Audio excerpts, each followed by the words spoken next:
Hola chicos, mi nombre es José Peña, especialista en el curso de Historia del Perú. Y tal y como había prometido, vamos a seguir compartiendo videos de contenido de historia a través de la página oficial del Colegio Nikola Tesla, sede Huacho. Y si eres amante de la historia, te recomiendo que te suscribas a mi canal YouTube, Historia del Perú con José Peña, o a la página Facebook Pasado y Presente 2.0, donde vamos a analizar de manera más acuiciosa cada tema del curso de Historia del Perú.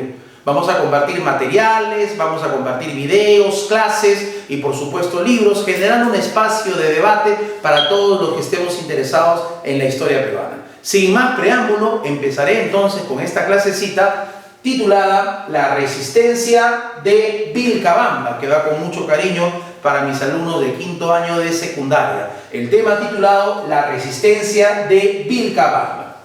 Una idea recurrente es pensar que la invasión española fue un proceso fácil y rápido en nuestro país. Habrán ustedes escuchado seguro que 168 españoles dirigidos por Pizarro secuestraron en Cajamarca, Atahualpa en 1532 y luego de su ejecución el imperio del Tahuantinsuyo habría caído en manos de los españoles. Nada más falso. Es un error pensar así, es una visión épica, eurocéntrica, darle la posta a Pizarro y que esto haya sido tan fácil. Lo cierto es, jóvenes alumnos, que en el año 1532, Pizarro secuestró a Atahualpa y poco tiempo después lo ejecutó. Es cierto, pero a partir de ese momento empezaron las luchas contra los invasores españoles, ¿no? Por ejemplo, los primeros que se enfrentan a los españoles van a ser los generales de Atahualpa, Calpuchima, Quisquis y Rumiñahui. Más adelante tomará la posta Manco Inca, protagonizando la más grande rebelión del siglo XVI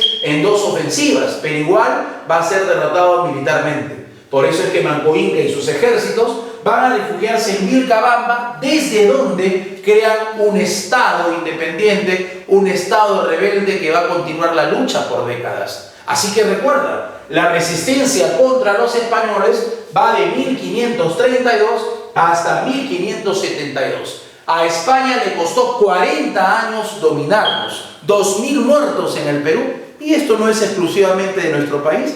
A nivel de Latinoamérica, por ejemplo, tenemos varios temas, ¿no? En Chile, los españoles habían fundado la ciudad de Santiago de Chile en 1541, pero al poco tiempo los indios Picunchi arrasaron con la ciudad. Lo mismo sucede en Argentina, donde los españoles van a fundar la ciudad de Buenos Aires en 1536, pero no pueden establecerse ahí por la constante hostilidad de los nativos de la zona. Recién tuvieron que esperar hasta 1580 para refundar Buenos Aires. Y ni qué decir en Charcas, lo que hoy es Bolivia. En toda la década del 70 del siglo XVI van a ser constantemente atacados por los nativos chiriguanas, ¿no? Tú que estás viendo el video debes sentirte orgulloso. Los americanos enfrentamos a España durante más de 40 largos años en un tema que se conoce como la resistencia andina. De ese amplio tema he escogido la resistencia de los incas de Vilcabamba para poder detallar lo que ocurrió en esta época, ¿no?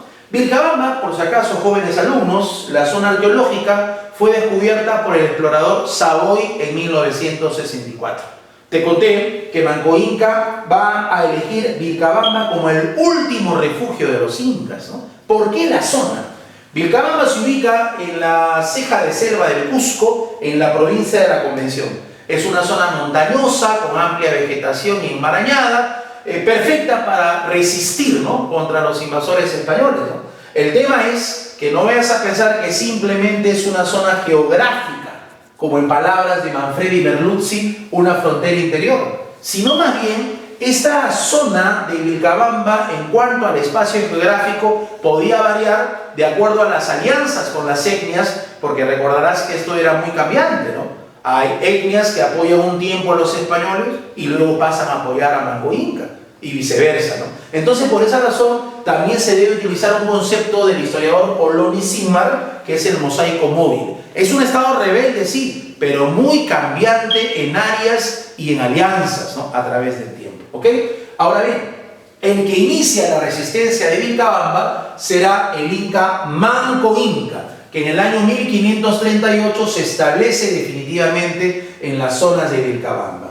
Un dato interesante, y quiero que en este sentido tú sepas y seas consciente, es que no todos los incas van a irse a vivir a Vilcabamba, porque eso es lo que la mayoría cree, ¿no? La élite indígena en realidad se va a partir, la élite inca. Un grupo de ellos van a estar en la zona de Vilcabamba apoyando a Manco Inca, pero otro grupo se queda a vivir en el Cusco con los españoles, así es, así como tú estás escuchando, ¿no? Un grupo muy importante de la élite cusqueña se queda en el Cusco viviendo con los españoles. Ahí tenemos, por ejemplo, a Inca Pauyu, el hermano de Manco Inca, que era aliado de los españoles. Tenemos, por ejemplo, pues a Beatriz Huaynas, la hija de Huayna Cápac, que fue aliado de los españoles.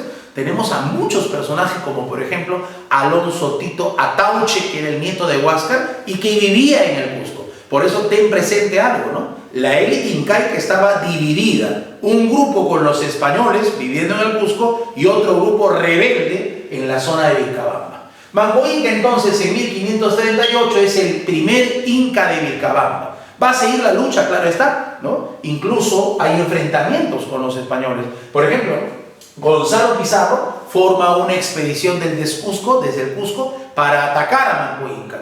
Cuando éste se entera, sale a su frente y hay una gran batalla, pero el problema es que pierde debido a que Gonzalo Pizarro tiene muchísimos nativos aliados, ¿no? Aliados de Pizarro estaba Paulo, estaba Imuil, Huáspar, que eran familiares de Manco Inca, pero aliados con Gonzalo Pizarro. Por eso es que Gonzalo Pizarro en este enfrentamiento en 1538 va a perder. Y su pérdida es más cruel, porque pierde a su mujer, a Curaoquio, a quienes terminan los españoles asesinándola, ¿no? Pierde también a Huillacumo, el sumo sacerdote, ese líder que participó en la gran rebelión del siglo XVI, ¿no? Entonces, esa situación es penosa, es una derrota y Manco Inca tiene que volver a refugiarse en Vilcabamba, no sin antes raptar al hijo menor que tenía en el Cusco, a Titu Cusi Hualpa. Ordena raptarlo a este niño junto con la madre, ¿no? Y en Vitcos, en la zona de Vitcos, los recoge. Aunque aquí ocurrió otra sorpresa. No solamente recogió a su hijo Titu Cusi Yupanqui y a la madre de este, sino que se le unen 7 almagristas. ¿Qué había surgido en el bando español? Usted recordará las guerras entre españoles, las guerras intestinas, ¿no? Pizarristas versus almagristas luchaban por el Cusco. Y en esta guerra los almagristas pierden. Un grupo de ellos, 7 para ser exacto, se unen a Manco Inca y le piden protección. Manco Inca, inteligente, los recibe, abre las puertas de Vilcabamba porque quiere aprovechar a esos almagristas, conocer sus tácticas militares, conocer su pensamiento, sus estrategias, ¿no? Cómo hacen sus armas, cómo es el uso del caballo, para ellos mejorar su resistencia. Por eso es que a Manco Inca no quiero que te lo imagines con un par de plumas y flechas o una macana y una porra, ¿no? Manco Inca ya tenía arcabuz, esas pistolas de la época. Manco Inca montaba a caballo, usaba sable. O sea, vemos que Manco Inca está adaptando las técnicas españolas gracias a este apoyo que le brinda a estos 7 almagristas. Sin embargo, este fue uno de los grandes errores de Manco Inca. Muy pronto, el gobernador del Cusco, Alonso del Toro, les ofrece a estos 7 almagristas el perdón, siempre y cuando asesinen a Manco Inca. Y eso es lo que pasó. Manco Inca, que ya se había hecho amigo de estos 7 almagristas, se cuenta que estaban jugando al juego del herrón y en medio del juego, cuando Manco Inca iba a recoger el herrón, fue acuchillado por estos personajes, destacando Diego Méndez. Así, Manco Inca moría asesinado a cuchillazos por 7 almagristas dirigidos por Diego Méndez, ¿no? Los almagristas intentaron huir pensando que habían logrado su cometido, pero en la puerta del palacio de la zona de Vilcabamba fueron capturados por el capitán Rimachi Yupanqui, que los va a martirizar y los ejecuta a todos ejemplarmente. Así, resumiendo, Manco Inca muere a traición por los almagristas en el año 1544. Sus hijos eran todos niños, nadie podía tomar el poder. Sayri Tupac, por ejemplo, tenía tan solo 9 años de edad. Esa es la razón por la cual desde 1544 hasta 1554 se nombra un regente, un personaje que va a dirigir los destinos de Vilcabamba mientras el niño Sayri Tupac creciera y llegase a la mayoría de edad, ¿no? A ese periodo se le conoce como el periodo de regencia. Y el regente sería Atok Supa, un familiar de Manco Inca, ¿no? En 1554, Sayri Tupac llega a su mayoría de edad y es nombrado Sapa Inca en Vilcabamba. Tiene como compañera, como concubina, a Cusi Huarcay y como hija a Beatriz Clara Coya. 1554, el segundo Inca de Vilcabamba será Sayri Tupac. Un detalle interesante es que Sayri Tupac era muy buscado por los españoles, no para matarlo necesariamente, sino querían negociar con él. Creían los españoles que Sayri Tupac era un personaje que podía sentarse a negociar con ellos. Incluso antes que tome el poder ya lo buscó. Lo buscó este personaje, el pacificador Pedro de la Gasca, ¿lo recuerdan? El que derrotó la rebelión de los encomenderos de Gonzalo Pizarro. Este pacificador La Gasca tenía como sueño no solamente vencer a los encomenderos, sino que llegar a un acuerdo de paz con los incas de Vilcabamba. Así que él inicia las primeras negociaciones de paz. Y muy hábilmente envía como emisario a uno de los familiares de Sayri Tupac para darle confianza, al señor Cayo Topa. Cuando Cayo Topa llega a Vilcabamba diciendo que los españoles quieren negociar con Sayri Tupac está muy agradecido y envía sus emisarios con regalos para don Pedro de la Gasca. Le regala jaguares, papagayos, telas, oro, plata y empiezan las negociaciones, ¿no? Se cuenta entonces que Pedro de la Gasca, emocionado, envía a don Martín, uno de los nativos, ¿no?, peruanos, que se convierte en un hombre muy rico y que va a usar todas las costumbres españolas, lo llamaríamos ahora indio ladino, ¿no? Entonces don Martín comienza a negociar con él y Sayri Tupac acepta firmar la paz. Se cuenta que Sayri Tupac sale del Cusco, perdón, de Vilcabamba, sale de Vilcabamba rumbo al Cusco, y que incluso los cusqueños enviaron al Inca Paulo, su tío, para poder pues acompañarlo hasta la zona del Cusco, ¿no? Pero cuentan que a Inca Paulo lo terminan envenenando. Otros dicen que murió de causas naturales. Sea como fuera, la muerte de Inca Paulo hace fracasar estas primeras negociaciones. Sayri Tupac desconfía y vuelve a Vilcabamba y se rompen estas primeras negociaciones. Los españoles insistieron en negociar con Sayri Tupac. Incluso se da una segunda negociación mucho más seria, estimado alumno. Tan seria fue que hasta el rey Felipe II le envió una carta a Sayri Tupac, ¿no?, encomendando todos estos trámites de negociación al tercer virrey del Perú, Andrés Hurtado de Mendoza. Por eso estas segundas negociaciones son mucho más serias. Andrés Hurtado de Mendoza incluso elige un comisionado para que pueda negociar con Sayri Tupac. Está entre ellos Juan de Betanzos. Ah, profesor, el cronista, ¿no? Sí, pues, pero recuerda un dato más importante. Él era la pareja de Cusi Limay, doña Angelina, hermana de Atahualpa. Así que técnicamente un familiar de Sayri Tupac. También está Juan de Sierra en esta comisión. Y como sabrán, Juan de Sierra es el hijo de Beatriz Guaylas, hija de Huayna con Mancio de Sierra y Leguízamo, que va a ser un español. Y entonces Juan de Sierra vendría a ser pues el primo de Sayri Tupac. También participa como comisionado el corregidor del Cusco, Juan Bautista Muñoz y Melchor de los Reyes, este fraile, ¿no? Entonces esta comisión llega a un acuerdo con Sayri Tupac, ¿no? Y por eso que Sayri Tupac decide renunciar pues a ser Sapa Inca de Vilcabamba y se dirige rumbo a Lima. Renunció a la resistencia, renunció a la lucha, renunció a Vilcabamba y se dirige con su esposa y sus hombres, que son más de 300, a Lima, donde sería recibido por el mismísimo virrey Andrés Hurtado de Mendoza. Imagínate al Inca Sayri Tupac comiendo en Palacio de Gobierno con el virrey, ¿no? Incluso dando el discurso de bienvenida al arzobispo Francisco de Loaiza. A ese nivel llegaron las negociaciones, ¿no? ¿Qué le habían prometido? Bueno, el perdón de cualquier delito que él haya cometido.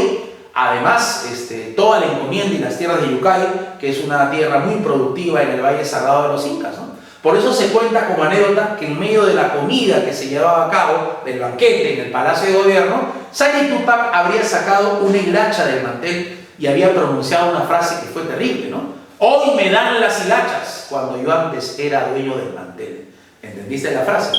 Quiso decir, hoy me dan Yucay, un pedazo de tierra, cuando antes los incas eran dueños de un poderoso imperio cuyos territorios abarcan en la actualidad 6 países, ¿no? Esa frase fue muy importante. Pero llegó a bautizarse. Se bautizó como Don Diego Zairi Túpac, ¿no? Incluso a su hija Beatriz Clara Coya la van a llamar a partir del momento Ana Manrique. Comienzan a españolizarse los incas, ¿ok? Ahora, todo iba bien y cuando Zairi Túpac llegó al Cusco y llegó pues a Yucay, lo van a envenenar, ¿no? Zairi Túpac muere envenenado. Hay muchas versiones de la muerte de Zairi Túpac. La mayoría de profesores dicen los españoles lo envenenaron, pero eso no es tan cierto, ¿no? Vamos a analizar las 3 hipótesis que hay con respecto a la muerte de Zairi Túpac. La primera, que la propia élite cusqueña, la propia élite inca que vivía en el Cusco, lo mandó a asesinar por celos. Recuerda que en el Cusco estaba Don Carlos, el hijo de Inca Paulo, el hombre más rico del Cusco, que era de la nobleza inca, y también estaba Alonso Tito Atauche, nieto de Huáscar, que también era un hombre rico de la nobleza inca. Ellos veían con recelos a este advenedizo Zairi Túpac, y es por eso que habrían decidido a asesinarlo. La segunda hipótesis dice que los españoles lo hicieron. Y la tercera, que también tiene cierta lógica, es que Zairi Túpac habría sido asesinado por el líder de los Cañari, Francisco Chilche. Les cuento más o menos por qué, ¿no? Los Cañari, como sabrán, es un pueblo ecuatoriano, un pueblo de la zona de Quito, que se convirtió rápidamente en aliado de Francisco Pizarro. Los apoyaron en todas las guerras, invadiendo el territorio peruano. Por eso es que Pizarro, en agradecimiento, les entrega a los Cañari, al señor Chilche, toda la zona de Yucay. Pero ahora, cuando Zairi Túpac llega a un acuerdo con el virrey, le entregan a Zairi Túpac Yucay. Así que fue relegado, fue desplazado y tenía muchísimas razones para envenenar a Zairi Túpac. Hasta tuvo preso 1 año, pero lo liberaron por falta de pruebas. Ahí está. Muerto Zairi Túpac en 1561, inicia el gobierno el tercer Inca Titiré, Titu Cusi Yupanqui. Él va a reiniciar la lucha de guerra de guerrillas contra los españoles. Es un hombre que se ha hecho rico por el negocio de la hoja de coca en la zona de Charcas, en Apurímac, Antahuaylas. Tiene mucho poder económico, comienza a repartir encomiendas entre etnias aliadas. Es también conocido como el Inca cronista. Se dice que él pues habría ordenado la redacción de una crónica llamada Relación de la Conquista del Perú. Eso es lo que normalmente se dice. Sin embargo, queridos estudiantes, esto no es una crónica. En realidad, Titu Cusi Yupanqui mandó una carta al virrey y al rey adjuntando unas hojas donde explicaba por qué Manco Inca se había rebelado, por el maltrato que le hicieron los españoles, por el incumplimiento del pacto que hicieron los españoles. Así que técnicamente no es una crónica, es una fundamentación de una carta. Pero sea como fuera, por esa razón lo llaman a Titu Cusi Yupanqui el Inca cronista. Y un dato más, él no escribió esto, lo dictó al sacerdote Marcos García. Otro hecho importante del gobierno de Titu Cusi Yupanqui es que en su periodo de gobierno se habría desarrollado el movimiento Taqui Oncoy que vemos acá, el movimiento Taqui Oncoy. Este es un movimiento de resistencia ideológica que pregonaba el retorno y unión de las huacas para castigar y expulsar a los españoles. Así que el Taqui Oncoy sería contemporáneo a Titu Cusi Yupanqui, ¿no? A Titu Cusi Yupanqui también los españoles intentaron negociarlo. En esta oportunidad será el gobernador Lope García de Castro que envía al corregidor Rodríguez de Figueroa y Juan de Betanzos, así como a Martín de Pando, para tratar de convencer a Titu Cusi de rendirse, ¿no? Se firma finalmente la paz de Acobamba el 24 de agosto de 1566. Incluso esta paz fue refrendada por el propio rey Felipe II de España. ¿En qué consiste esta paz? Muy favorable pues a Titu Cusi Yupanqui. Primero, lo reconocían como Salpa Inca, le permitían usar la Mascalpacha, Vilcabamba sería autónoma, independiente, incluso le entregarían, aparte de Yucay, ¿no? La encomienda de Jaquejahuana, ¿sí? Sueldo vitalicio, una serie de prerrogativas y el perdón general a todos sus delitos. A cambio solamente le pedían que se permita ingresar a Vilcabamba a miembros de la Iglesia Católica, que entren misioneros para que desarrollen sus actividades litúrgicas, ¿no? Para que hagan evangelización en Vilcabamba. Bueno, ese era el único acuerdo, ¿no? Le daban todas estas prerrogativas a cambio de que permita el ingreso de sacerdotes a la zona de Vilcabamba. Sin embargo, murió también envenenado. ¡Qué tragedia! Casi todos estos incas mueren muy mal, ¿no? Titu Cusi Yupanqui murió envenenado y su gente acusó inmediatamente a Martín de Pando y al sacerdote agustino Diego de Ortiz, a quienes incluso martirizaron, los crucificaron, ¿no? Acusándolos de haber asesinado a Titu Cusi Yupanqui. Aunque esto no está claro, hay versiones que dicen que Titu Cusi Yupanqui en realidad murió por neumonía y acusaron a Martín de Pando de su muerte porque él le daba brebajes para tratar de curarlo, ¿no? Otros dicen que también murió por cuestiones y efectos de la tuberculosis, ¿no? Y al pobre Diego de Ortiz hasta lo crucificaron porque al hacer misa no logró resucitar de los muertos a Titu Cusi Yupanqui. Estas cosas se dieron, se rompieron todo tipo de relaciones y corría el año 1571 y asumía el poder, cámara, Túpac Amaru I. Túpac Amaru I. Felipe Túpac Amaru I, ¿no? Él va a tomar el poder en el 71. Felipe Túpac Amaru ya no es un personaje que va a querer negociar con los españoles. Cuando llegan los emisarios del virrey Toledo, que estaba gobernando en ese entonces, él ordena decapitarlos a estos 4 emisarios. No había ya ningún tipo de entendimiento. Es más, el virrey Toledo, estimados alumnos, tampoco creía en las negociaciones de paz. Esa es la razón por la cual, ¿no?, se rompen todo tipo de acuerdos y se va directamente a la solución militar.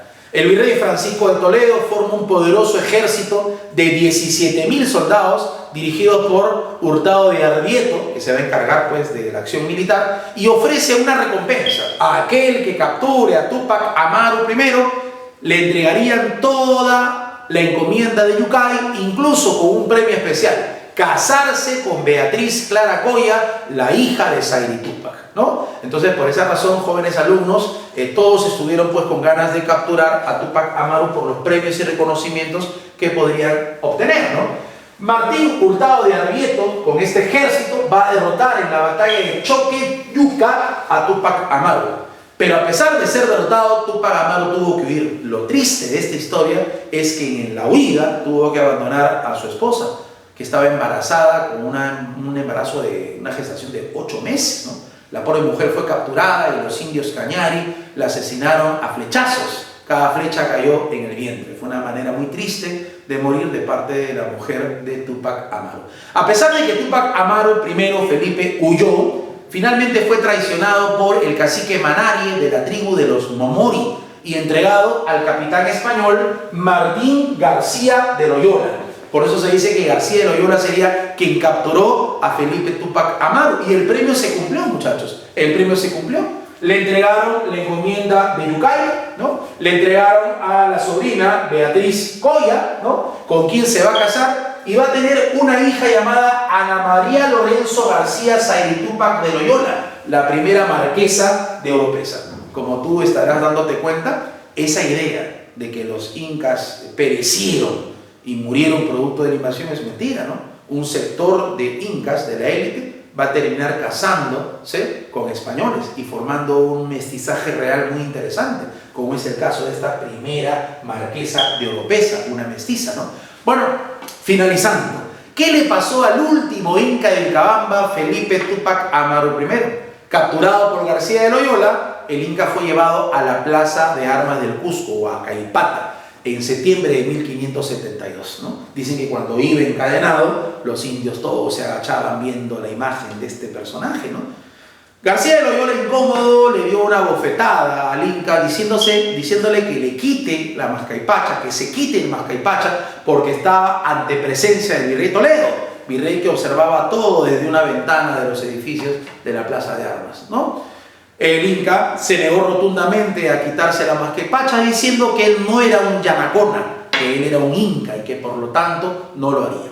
Lo llevaron a la parte central de la plaza y lo terminan decapitando, ¿no? Decapitando. Ahora, lo importante y lo interesante es que a pesar de que mataron a él, a su esposa y a sus hijos, una de sus hijas fue escondida en la selva y logró sobrevivir, Juana Pilco Guapo. Y de Juana Pilco Guapo desciende con el tiempo José Gabriel Condorcanqui, que en el siglo XVIII se autoproclama Túpac Amaru II. La sangre inca todavía se mantuvo durante varias generaciones, ¿no? Profesor, dice el historiador José Antonio del Busto que a la muerte de este inca, Felipe Túpac Amaru, habría surgido el mito de Incarri. Pues vamos a explicarlo, ¿no? Resulta que cuando decapitaron a Túpac Amaru I, costumbre era colocar una madera en la plaza que se llama picota. La cabeza se colocó encima de la picota, ¿ok? Pasaban los días y, por supuesto, la muchedumbre andina se acercaba a contemplarlo. Recuerden que tenían como costumbre el orfismo, el culto a los muertos. Así que le hablaban, le conversaban, le pedían que vuelva y se convirtió en un centro de peregrinación, una huaca, un centro sagrado. Por eso es que la iglesia se deshace de la cabeza de Túpac Amaru. Al día siguiente, cuando los nativos van a buscar la cabeza y no la encuentran, comienzan las explicaciones, ¿no? Espontáneas. Uno decía, no, lo que pasa es que la cabeza se ha ido a buscar su cuerpo y el día que lo encuentre, el Inca volverá para castigar y expulsar a los españoles. Otro decía, no, así no es. Lo que pasa es que a la cabeza ya le estaba creciendo un cuerpo y como tiene vergüenza se ha escondido. El día que termine de crecer su cuerpo, se mostrará el Inca y vendrá para castigar y expulsar a los españoles, ¿no? La idea de que el Inca algún día volverá es el mito de Incarri, que según el historiador José Antonio del Busto, se inicia con la ejecución de Túpac Amaru I. Espero que la clase te haya gustado. Muchísimas gracias. Nos vemos hasta el próximo video.